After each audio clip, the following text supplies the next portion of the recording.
তখন গভীর রাত, চারপাশ নিস্তব্ধ। এতিমখানার মাদ্রাসার পুরনো ভবনটার দিকে তাকালেই গা শিউরে ওঠে। তবে সত্যিকারের আতঙ্ক তখনই শুরু হয় যখন আমি আর ফারুক সেই ফুল বাগানে ঢুকি। সেখানে একটি মেয়ে দাঁড়িয়ে ছিল। সেই মেয়েটি কে ছিল? কেন সে এত রাতে এখানে দাঁড়িয়ে আছে? ঘটনাটি সম্পূর্ণ শুনুন, তাহলেই বুঝতে পারবেন কি ঘটেছিল সেই রাতে। তো আসসালামু আলাইকুম প্রিয় লিসেনার্স, আশা করি সবাই ভালো আছেন। দেশ এবং দেশের বাইরে থেকে যে যেখান থেকে আমাদেরকে শুনছেন, সবাইকেই জানাই আন্তরিক শুভেচ্ছা ও ভালোবাসা। আপনারা যারা ভৌতিক ঘটনা শুনতে বেশি আগ্রহী এবং ভৌতিক ঘটনা পছন্দ করেন, তাদের জন্যই আমার এই ক্ষুদ্র প্রচেষ্টা। আশা করি আমার ভৌতিক গল্পগুলো আপনাদের একটু হলেও ভয়ের শিহরণ জাগাবে ইনশাআল্লাহ। এই ঘটনাটি আমাদেরকে পাঠিয়েছেন নেত্রকোনা জেলার একজন মাদ্রাসা ছাত্র, যার নাম আলামিন হোসেন। তিনি যেভাবে ঘটনাটি আমাদেরকে পাঠিয়েছেন, আমরা ঠিক সেভাবেই আপনাদের শোনাচ্ছি। বলছিলেন আলামিন হোসেন, নেত্রকোনা জেলার পূর্বধলা উপজেলার পশ্চিম মৌদা গ্রামের পূর্ব দিকে একটি এতিমখানা মাদ্রাসা ছিল। মাদ্রাসাটি বেশ পুরনো ছিল। দিনের বেলা কোলাহল থাকলেও রাত নামলেই এখানে এক অদ্ভুত নীরবতা নেমে আসতো। আমি তখন কিছুদিন হলো মাদ্রাসায় ভর্তি হয়েছি। হুজুরের কড়া নির্দেশ, কেউ যেন রাতে বাইরে না যায়, আর যদি একান্তই যেতে হয় তাহলে হুজুরকে যেন সাথে করে নিয়ে যায়। কিন্তু কেন এত কড়া নিষেধ ছিল তার কারণ কেউ জানতো না। শুধু এতটুকুই জানতো যে কেউ যদি অমান্য করে তাহলে হুজুর তাকে ভয়ঙ্কর শাস্তি দেবেন। তবে আমার মনে এই বিষয়টা নিয়ে বেশ কৌতূহল জাগে। হুজুর কেন এত কড়া নিষেধ করলো, রহস্যটা বের করার কৌতূহল। আমি তখন এই বিষয়টা আমার ঘনিষ্ঠ এক বন্ধু ফারুককে বলি। প্রথমে ফারুক রাজি হয়নি, কিন্তু আমি অনেক জোরাজুরি করে কোনো মতে তাকে রাজি করাই। রাত তখন প্রায় 12টা। পুরো মাদ্রাসা ঘুমিয়ে আছে। আমরা দুজন দরজা খুলে বাইরে এলাম।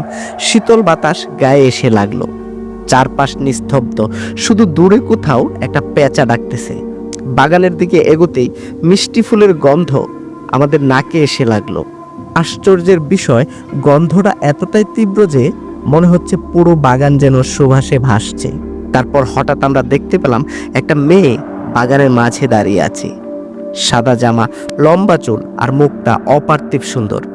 সে ধীরে ধীরে ফুলের গন্ধ নিচ্ছে, যেন এটাই তার সবচেয়ে প্রিয় কাজ। আমি আর ফারুক হতভম্ব হয়ে দাঁড়িয়ে গেলাম। মেয়েটির সৌন্দর্যে আমরা যেন সম্মোহিত হয়ে গেলাম। আমি তখন সাহস করে মেয়েটিকে জিজ্ঞেস করলাম, কে তুমি? এত রাতে এখানে আসছো কেন? মেয়েটি তখন ধীরে ধীরে আমাদের দিকে তাকালো। মেয়েটির চোখ দুটো যেন গভীর সমুদ্রের মতো, ভয় আর রহস্যে ভরা। তখন মেয়েটি নরম কণ্ঠে আমাদের বলল, তোমরা এখানে কেন এসেছো? এখান থেকে চলে যাও। আমরা তখন অবাক হয়ে গেলাম। এত মিষ্টি তার কণ্ঠস্বর, এত সুন্দর কণ্ঠ এর আগে আমরা কখনো শুনিনি। আমরা তখন মেয়েটিকে জিজ্ঞেস করলাম, হুজুর কেন আমাদের রাতে বাইরে যেতে নিষেধ করেছেন? মেয়েটি মৃদু হাসলো, তারপর আস্তে আস্তে করে বলল, কারণ এই বাগানে আমি থাকি। আমি আর ফারুক একে অপরের দিকে তাকালাম। মেয়েটির কথায় যেন কোনো রহস্য লুকিয়ে আছে। তারপর হঠাৎ আমরা মেয়েটির চেহারায় একটা অস্বাভাবিক পরিবর্তন লক্ষ্য করলাম। আমরা দেখলাম মেয়েটির চোখগুলো আস্তে আস্তে লাল হয়ে যাচ্ছে, মুখটা যেন বিকৃত হয়ে গেল, আর সে কাঁপতে কাঁপতে সামনে এগিয়ে এলো। আমি আর ফারুক আতঙ্কে পেছনে সরে গেলাম। আচমকা বাতাস ভারী হয়ে উঠল। গাছের পাতাগুলো বিকট শব্দে নাড়াচাড়া করতে লাগলো। মেয়েটি এবার কাঁদতে শুরু করলো। মেয়েটি কাঁদতে কাঁদতে বলতে লাগলো, তোমরা চলে যাও, এখান থেকে চলে যাও। তার কণ্ঠস্বর এতটাই ভয়ানক ছিল যে আমরা আর দাঁড়িয়ে থাকতে পারলাম না। দৌড়ে মাদ্রাসার দিকে ছুটে গেলাম। সারা রাত আমরা ঘুমাতে পারিনি। চোখ বন্ধ করলে মেয়েটির লালচে চোখ, বিকৃত মুখ আর সেই ভয়ঙ্কর কণ্ঠস্বর কানে বাজছিল। ভোরের আলো ফোটার পরও আমাদের শরীর ভারী লাগছিল, যেন আমরা কোনো দুঃস্বপ্নের ভেতরে আটকে আছি। দিনের বেলা অনেকটা স্বাভাবিক থাকলেও সন্ধ্যার পর থেকে একটা চাপা আতঙ্ক বুকের মধ্যে চেপে বসতে লাগলো। আমরা ঠিক করলাম রাতে মাদ্রাসার বাইরে যাব না। কিন্তু রাত যত গভীর হচ্ছিল, এক অজানা ভয় যেন মনে দানা বাঁধছিল। রাতের খাবার শেষ করে লজিং বাড়ি থেকে ফেরার পথে হঠাৎ আমি থমকে যাই। তখন রাস্তার পাশের খোলা মাটির দিকে আমার দৃষ্টি পড়ে। ফারুক আমাকে বলতে থাকে, কি হলো, দাঁড়িয়ে পড়লি কেন? আমার গলা শুকিয়ে গেল। ভয়ে যেন আমার বুক ধরফর করতে লাগলো। আমি তখন ফারুককে বললাম, ওই দেখ, মাঠের মাঝে কে যেন দাঁড়িয়ে আছে।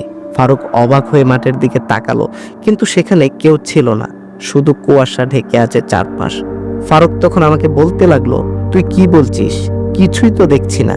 কিন্তু আমি স্পষ্ট দেখতে পাচ্ছিলাম একটা মেয়ে সাদা কাপড়ে ঢাকা নিঃশব্দে দাঁড়িয়ে আছে। তার মাথা সামান্য হেলে আছে একপাশে, আর সে যেন আমার দিকে তাকিয়ে আছে। হাত পা অবশ হয়ে আসছিল, আমি কিছু বলতে পারছিলাম না।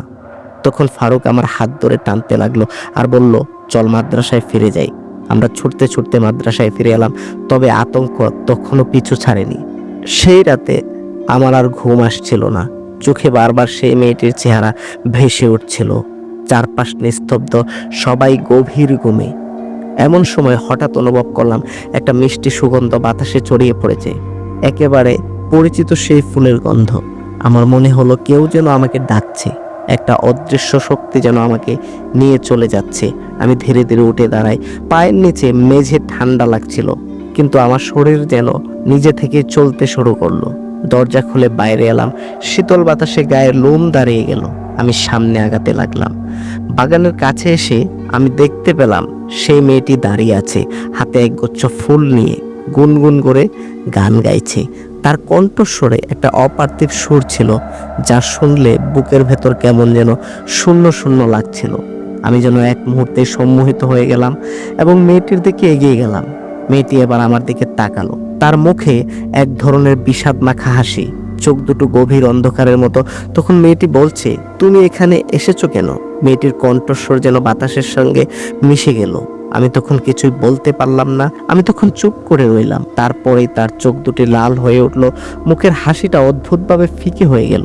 আমার পা কাঁপতে লাগলো। দৌড় দিতে চাইলাম, কিন্তু শরীর জমে গেল।